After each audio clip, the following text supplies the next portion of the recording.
नमस्कार किसान भाइयों, मैं आशीष पालीवाल आपका स्वागत करता हूं। आज हम एक गंभीर विषय पर चर्चा करेंगे कि हमने 60-70 सालों की रासायनिक खेती से किस तरह से हमारी माटी को, जो बोल नहीं पाती हमसे, कह नहीं पाती, हमने उसमें से क्या क्या चीजों की कमी कर दी और किस तरह से हमने अपनी माटी का स्वरूप खराब कर दिया है। जो माटी हमें पालती है, क्या हम उसे पाल रहे हैं या उसे बिगाड़ रहे हैं?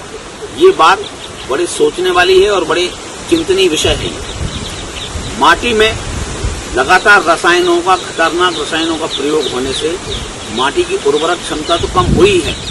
उसमें जो जीवाणु थे, जो 1 ग्राम उर्वरक माटी में 25,000 तरह के करोड़ों जीवाणु होना चाहिए, वो मर गए। जीवाणु जो आंखों से नहीं दिखते वो भी मर गए हैं, और जो केंचुए, अर्थवाणु जो हमें दिखना चाहिए था, वो भी खेतों में से दिखने गायब हो गए, जो हमारी मिट्टी को पोरस बनाते थे, हल्का बनाते थे। अब इसके दुष्परिणाम के फलस्वरूप माटी की पानी को एब्जॉर्ब करने की क्षमता कम हो गई। माटी में आपने इतना नाइट्रोजन और इतना फास्फोरस फर्टिलाइजर डाल दिया हुआ है कि वो वहां पर ऐसी रासायनिक संरचना में जाकर पहुंच गया है कि पौधे उसको अपटेक ही नहीं कर पा रहे हैं। किसानों की लागत लगातार बढ़ती जा रही है और उत्पादन कम होता जा रहा है या बढ़ नहीं रहा है। तो ये सोचने का विषय है कि इतनी लागत, इतना तकनीक के बावजूद भी उत्पादन में गिरावट क्यों? लागत लगातार बढ़ती क्यों? आप समझते हैं कि आपके पौधे में बीमारी लग गई, लेकिन आपने माटी को अस्वस्थ कर दिया है। तो मिट्टी की चिंता कीजिए। मिट्टी में अगर हम रसायन डालना बंद ही कर देते हैं तो वो अपनी चिंता स्वयं कर लेगी, वो अपनी रिकवर कर लेगी, जीवाणुओं की संख्या भी बढ़ जाएगी।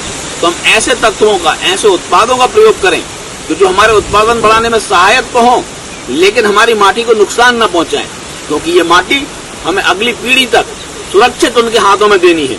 इस माटी से हमारे पानी की उपलब्धता जमीन में, जो हमें पानी के बगैर तो सभी कुछ शून्य हो जाएगा, बिन पानी सब शून्य।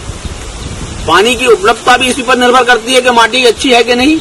और ये वायुमंडल में जो तापमान लगातार बढ़ रहा है, तो कार्बन डाइऑक्साइड जो है वो माटी में ऑर्गेनिक कार्बन के रूप में पहुंचना चाहिए। और जब जीवाणु नहीं रहेंगे, अर्थवार्म्स नहीं रहेंगे, तो ये कार्बन डाइऑक्साइड वायुमंडल में ही जाएगी, जो आपको बड़ा टेम्परेचर देगी और जिससे फिर पौधे अस्वस्थ होंगे और फसलों की उत्पादन क्षमता कमजोर हो जाएगी।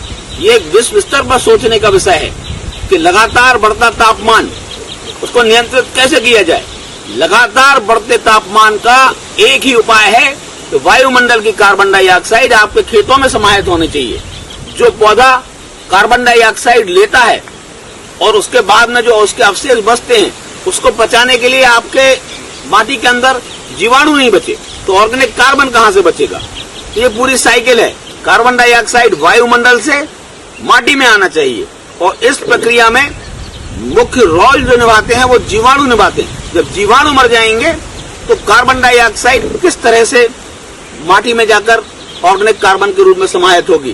तो आपकी पानी की चिंता, आपके बढ़ते हुए तापमान की चिंता, गिरता हुआ उत्पादन, इन सब चीजों का एक ही उपाय है कि हम अपनी माटी का ध्यान रखें, और जो माटी हमें पाल रही है उस माटी की हम भी सेवा करें।